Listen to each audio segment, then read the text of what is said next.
Subscribe कीजिए ध्येय IAS channel को और बेल आइकन को दबाइए लेटेस्ट वीडियो सबसे पहले देखने के लिए।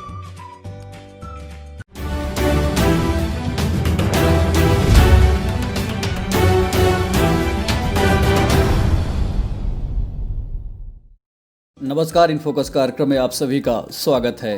इनफोकस कार्यक्रम में हमारा आज का विषय है S-400 मिसाइल डिफेंस सिस्टम। आइए सबसे पहले जान लेते हैं यह विषय सुर्खियों में क्यों है। अमेरिकी कांग्रेस की एक रिपोर्ट में कहा गया है कि S-400 मिसाइल डिफेंस सिस्टम सौदे को लेकर अमेरिका भारत पर पाबंदियां लगा सकता है। अमेरिका भारत पर यह पाबंदी अपने कात्सा कानून के तहत लगा सकता है। हालांकि CRS रिपोर्ट अमेरिकी कांग्रेस की आधिकारिक रिपोर्ट नहीं होती है। गौरतलब है कि हाल ही में तुर्की द्वारा रूस की S-400 मिसाइल डिफेंस सिस्टम के अधिग्रहण को लेकर अमेरिका ने तुर्की पर कात्सा के तहत प्रतिबंध लगा दिया था।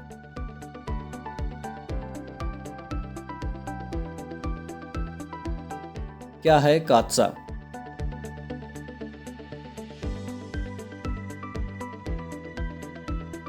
कात्सा यानी countering America's adversaries through sanctions act America का एक संघीय कानून है जिसे 2017 में बनाया गया था। इस कानून के तहत अमेरिका उन देशों पर प्रतिबंध लगाता है जो उसके हितों के विरुद्ध कार्य करते हैं। मूलतः अमेरिका के इस कानून का उद्देश्य ईरान, रूस और उत्तर कोरिया पर कार्रवाई करना है ताकि उन्हें आर्थिक रूप से दंडित किया जा सके। इसके जरिए अमेरिका द्वारा विरोधी देशों और उनके यहाँ की कंपनियों पर आर्थिक प्रतिबंध लगा दिया जाता है। साथ ही इस कानून के जरिए अमेरिका अपने विरोधियों से संबंध रखने वाले सभी देशों की भी फर्मों पर आर्थिक प्रतिबंध लगा देता है।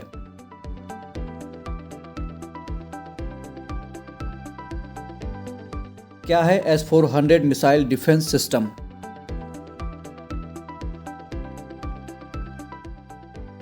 यह एक एयर डिफेंस मिसाइल सिस्टम है जिसे रूस ने बनाया है। सतह से हवा में मार करने वाला यह दुनिया का सबसे सक्षम मिसाइल डिफेंस सिस्टम माना जाता है। S-400 मिसाइल सिस्टम S-300 का एक अपडेटेड वर्जन है। इसके 3 प्रमुख अंग हैं जिनमें मिसाइल लॉन्चर, राडार और कमांड सेंटर शामिल है। यह air defence missile system 400 kilometre के दायरे में आने वाले क्रूज और बैलिस्टिक मिसाइलों के साथ 5वीं पीढ़ी के लड़ाकू विमानों को खत्म कर देने में सक्षम है। S-400 मिसाइल डिफेंस सिस्टम एक तरह से मिसाइल शील्ड का काम करता है। इसमें एक साथ 3 मिसाइलें दागी जा सकती हैं और इसके प्रत्येक चरण में 72 मिसाइलें शामिल हैं। ये 72 मिसाइलें 36 लक्ष्यों पर सटीकता से मार करने में सक्षम हैं।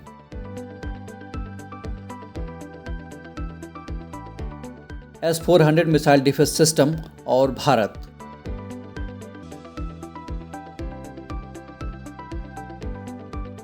भारत ने भी रूस के साथ अत्याधुनिक S-400 मिसाइल डिफेंस सिस्टम को खरीदने की डील की है। भारत को इस साल S-400 मिसाइल डिफेंस सिस्टम की पहली खेप मिलने की उम्मीद है। लंबी दूरी की इस मिसाइल सिस्टम की खरीद को लेकर भारत और रूस के बीच हुआ यह समझौता सामरिक दृष्टि से बेहद महत्वपूर्ण है। यह पाकिस्तान और चीन की एटमी क्षमता वाली बैलिस्टिक मिसाइलों से भारत को सुरक्षा देगा। वर्तमान परिस्थितियों को देखते हुए भारत की अमेरिका द्वारा तुर्की सहित अन्य देशों पर लगाए जाने वाले प्रतिबंधों पर पैनी नजर है।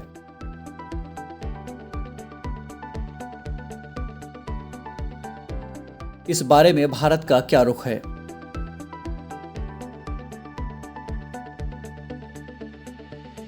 ऐसा नहीं है कि भारत पर इस तरह से दबाव बनाने के लिए अमेरिका ने पहली बार कोशिश की हो। इसके पहले भी ट्रंप प्रशासन ने भारत पर दबाव बनाने के लिए कई प्रतिबंध लगाने की चेतावनी दी थी। इसके बावजूद भारत ने करार के 1 साल बाद सौदे के लिए रूस को 80,000 करोड़ रुपए का भुगतान किया था। भारत ने इस कदम के जरिए दबाव में न आने का संदेश दिया था। भारत एक संप्रभु राष्ट्र है, वह किसी देश विशेष का आदेश मानने के लिए बाध्य नहीं है। इसलिए भारत वही कदम उठाएगा जो उसके हितों के मुताबिक होगा। इस बार एक बार फिर से नए सिरे से दबाव बनाने की कोशिश हो रही है। बहरहाल इस मिसाइल डिफेंस सिस्टम को लेकर निवर्तमान ट्रंप प्रशासन से भारत को छूट मिल गई थी, लेकिन बाइडेन प्रशासन का इस फैसले पर क्या रुख रहेगा यह तो आने वाला समय ही बताएगा।